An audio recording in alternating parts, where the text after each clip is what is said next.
हाय बेटी ने जवानी की दहलीज पर कदम रखा ही था कि बूढ़े बाप का सहारा छीन लिया गया। जब बूढ़े बाप की मैयत को घर से उठाई गई, बूढ़े बाप का जनाजा घर से उठाया गया, तो बेटी ने बाप की चारपाई का पाया पकड़कर कहा, अब्बू तू तो अल्लाह के हवाले हो गया, ये बता कि बेटी को किसके हवाले करके जा रहा है। अब्बा तू तो चला गया, ये बता कि मेरा क्या बनेगा। अब्बा तेरे जाने के बाद कहीं मेरी जवानी खाक में तो नहीं मिल जाएगी। तेरे जाने के बाद मेरे भाई मुझे रोटी देना पसंद करेंगे या नहीं करेंगे, मुझे जूता कपड़ा लेके देना पसंद करेंगे या नहीं करेंगे, पता नहीं मेरे दुख सुख में वो मेरे भाईवाल बनेंगे या नहीं बनेंगे। तो कहीं जमाना मुझे यतीम समझकर धुतकार तो नहीं देगा। भाइयों के होते हुए भी कहीं मैं यतीमों की सी जिंदगी तो नहीं गुजारूंगी। अब्बा तेरे जाने के बाद कहीं मुझे दूसरों के उतरे हुए कपड़े तो नहीं पहनने पड़ेंगे, दूसरों का बचा हुआ खाना तो नहीं खाना पड़ेगा, कहीं मुझे लावारिस समझकर मुझ पर तरह तरह के इल्जामात तो नहीं लगाए जाएंगे। खैर बाप का जनाजा उठ गया।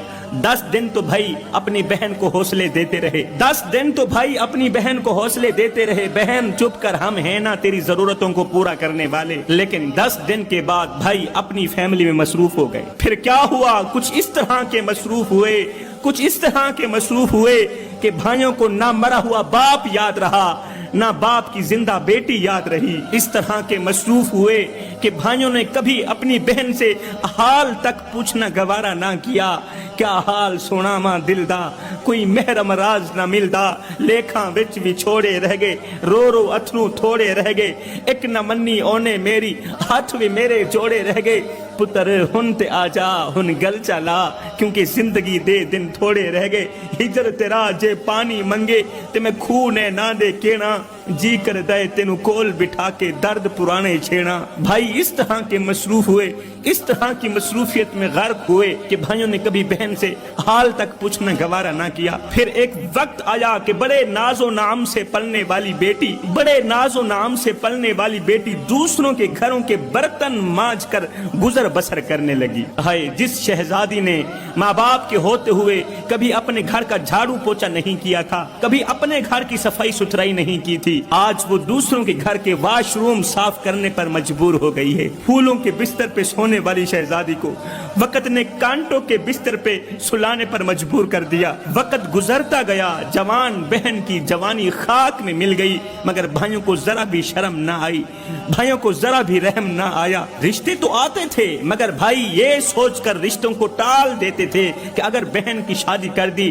तो बाप की विरासत में से हिस्सा तो देना पड़ेगा, अगर बहन की शादी की फिर जहेज भी देना पड़ेगा, बाप की विरासत में से हिस्सा भी तो देना पड़ेगा। हाय जिंदगी के ये दुखी पल गुजरते गए। बहन दिन रात रोती थी, अल्लाह मेरे भाइयों को क्या हो गया है। जिंदगी के दुखी पल गुजरते गए। आहिस्ता आहिस्ता उस शहजादी के सर के बाल सफेद होने लगे। एक दिन आईने के सामने खड़ी होकर शहजादी बाल संवारने लगी, बाल संवारने लगी कि अचानक एक सफेद बाल पर नजर पड़ी। उस सफेद बाल को देखते ही एक बार फिर से उस लड़की को मरा हुआ बाप याद आया, मरी हुई माँ याद आई।